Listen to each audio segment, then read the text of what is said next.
What's happening, football fans? I'm Josh Huntsberger, welcoming you inside the set of Gridiron Glory. I'm here with Keith Turner. We're going to talk a little bit about the game of the week this week, which features Wahama traveling to Trimble. Now, Keith, this game has huge meaning to both teams in the TVC-Hocking. Absolutely. Talk a little bit about the differences in this year's matchup as opposed to last year's. Well, last year you have to think about, first of all, the records. Last year, Wahama came into the Trimble game with no wins, no losses. They didn't play a game yet. But last year, Trimble played Nelsonville York, a tough Nelsonville York team who pounced on Trimble, and they had to bounce back against a tough Wahama team. Right. So the differences, first of all, are in the schedule. This year, though, both teams coming in 1-0, undefeated.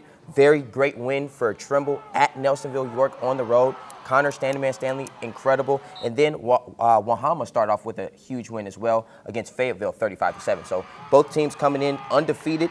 But then last year, you have to look at the offensive playmakers.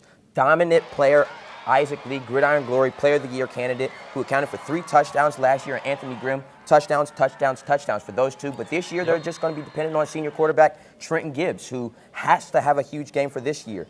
And then last year for Trimble, you have to look at senior quarterback Justin Jewell, who led them down the way, and then running back Austin Keith. This year, they have last year's running back at quarterback, a very versatile running, throwing Connor Standyman Stanley. All right, now you're saying they lost some key players on their offense, both teams. What are some of the other big concerns for each team in this game? Well, I mean, that's the key for Wahama.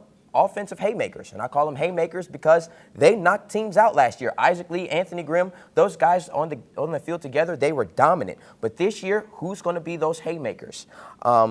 Gibbs is going to have to step up, like I said before, and Wahama's just going to have those young players step up, the sophomores and the juniors that may not have got a lot of playing time last year. They're going to need them. That's the big concern for Wahama. But for Trimble, Stanley had a great game last week. 33 carries, over $150 rushing, and 3 touchdowns, but he had 1 completion through the air. With last year, Justin Jewell had over 200 yards passing against Wahama, and that still didn't get the job done. So this game, Trimble, my main concern is, are they going to be able to open up that offense, get the running game going for Stanley, but also will he be able to put those bombs in the air and score? So you're saying the air game is going to be a big aspect in this game, but what are some of the other, what would you say is the most important aspect for each team to win this game? Well, as we talked about, offense, that's incredibly huge. Chad Johnson once said offense wins championships. But this game, defense is going to win championships. The defense that's going to be able to stop them on, get those 3 and outs, and then force turnovers. Turnovers are going to be crucial in this game. So the defense that comes ready to pound is going to get the victory in this game.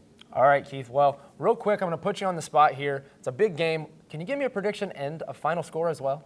Ooh, Josh, you put me on the spot, but I like the pressure. Last week, I talked about Connor Stanley being an X factor for Trimble, and after last week, how in the world could I go against him? He was incredible. This year, this game, I'm trusting him to put that ball in the air. I'm trusting the Trimble fans and the atmosphere to be electric. Remember, this Wahama team has not lost a game since they've entered the league. Trimble knows that. They know this is this could be the biggest game for them in their history, and you're going to be there for that fan of the week. So why not go with the Trimble team that's bouncing off of a huge victory last week, and this week I'm gonna have to go with Trimble, and I'll give you a score of 28-21, possibly in overtime, Josh. Ooh, big prediction there. He was right last week. Hopefully for you Gloucester fans, he's right this week. Thanks a lot tonight, Keith. Okay.